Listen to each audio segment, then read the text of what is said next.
Mă numesc Angela Ciuparad, răspund de activitatea campaniei de educare și informare privind violența domestică în cadrul unui proiect finanțat din fonduri europene care se numește STOP, Eliminăm violența și agresivitatea. În cadrul acestui proiect acordăm servicii sociale pentru victimele violenței domestice și pentru agresori, începând cu luna octombrie 2019.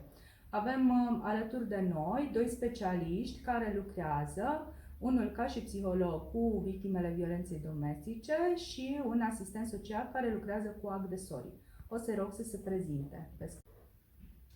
Bună ziua, Mihai Nedelea mă numesc și sunt psiholog în cadrul Centrului pentru Victimele Violenței Domestice.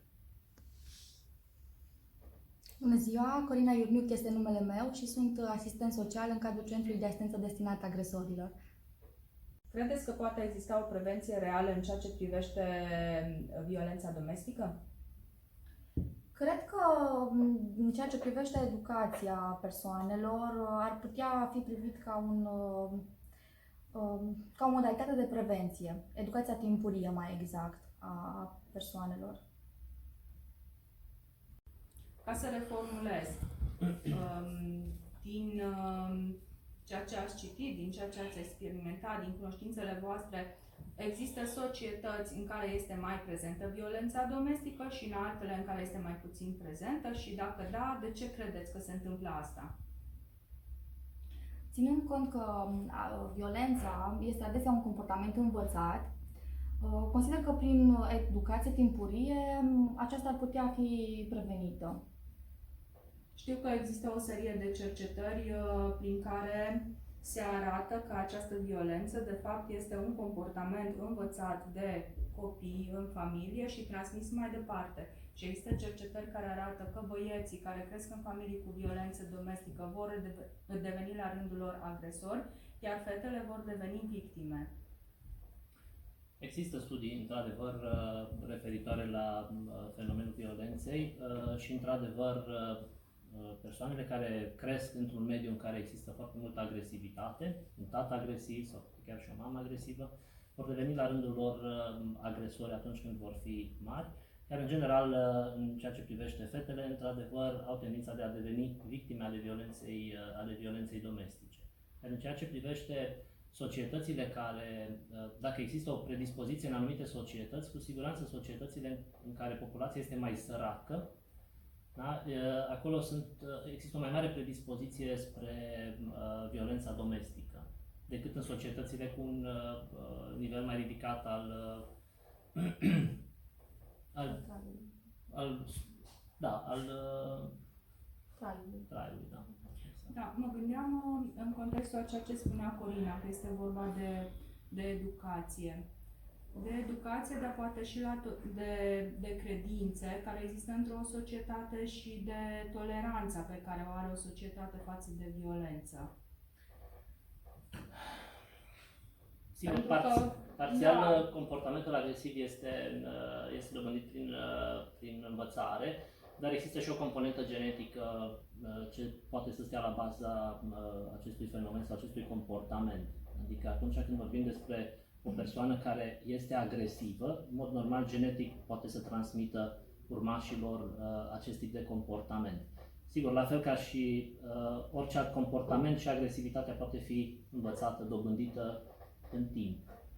Dar asta nu exclude faptul că și genetica își spune cuvântul în perpetuarea fenomenului.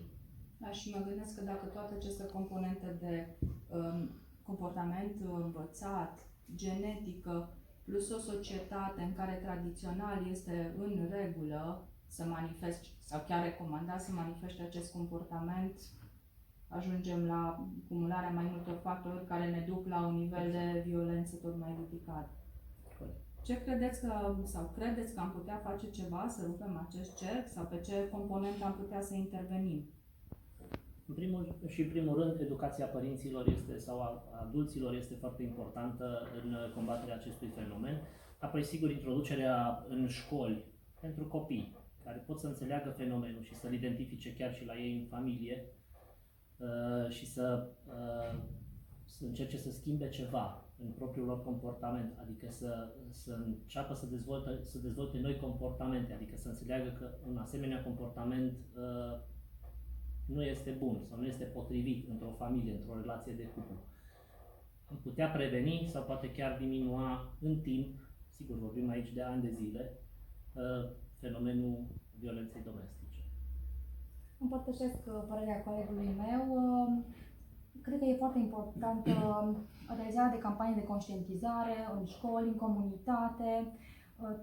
Întâlnim adesea cazuri de persoane care comit acte de violență domestică și nici măcar nu le recunosc ca fiind violență domestică, atât din punct de vedere verbal, cât emoțional, psihologic. Și cu siguranță atunci când vorbim despre victime ale violenței domestice, cele mai multe victime se poate constata rămân în mediul violent, adică în familie. În mod normal, în aceste condiții, copilul ce poate să învețe de acolo? Faptul că este ok să rămâi în mediul ăsta, că este ok sau că este în regulă acest comportament. Da? Practic, ratificăm, dacă vreți, sau încurajăm comportamentul în sine prin rămânerea în situație, întotdeauna. Dacă mama, de exemplu, iese din situație, acum, sigur, vorbim întotdeauna despre diferite posibilități la fiecare om în parte, nu? Marea majoritate, unde este un copil, doi copii în familie, poate mama nu lucrează sau are un serviciu slab plătit, nici nu prea poate să se separe, nu are unde să meargă, nu are alte posibilități. Și atunci copilul de aici asta înțelege, că este în regulă să rămâi în situația asta și că este în regulă să faci așa ceva. Și poate transmite și mai departe acest comportament. Aveți cazuri în care copii adulți rămași cu mama, de exemplu, în vârstă, manifestă comportamente de violență? Categoric. Există copii care au fost abuzați în copilărie sau au văzut acte de violență asupra propriei mame și rămânând cu mama lor, cu siguranță manifestă același comportament. Unii chiar se poate observa chiar și în mediul școlar, ajung să aibă acte de agresiune asupra altor colegi, da? Să manifestă același comportament agresiv, poate chiar și verbal, chiar și fizic. Da, sunt destul de frecvente atunci când copilul crește într-un mediu violent. Corina, tu lucrezi cu agresori. Din experiența ta cu ei, care crezi că e insight-ul lor? Cum percep toată această situație? Din punctul lor de vedere, în cazul majorității, din păcate, repet, este un comportament pe care nu îl asimilează ca fiind un comportament agresiv. Sau problematic, exact. Și când vin la voi în serviciu? Acolo află foarte multe lucruri. În primul rând, află că e vorba despre violență domestică. Aici e drama cea mai mare.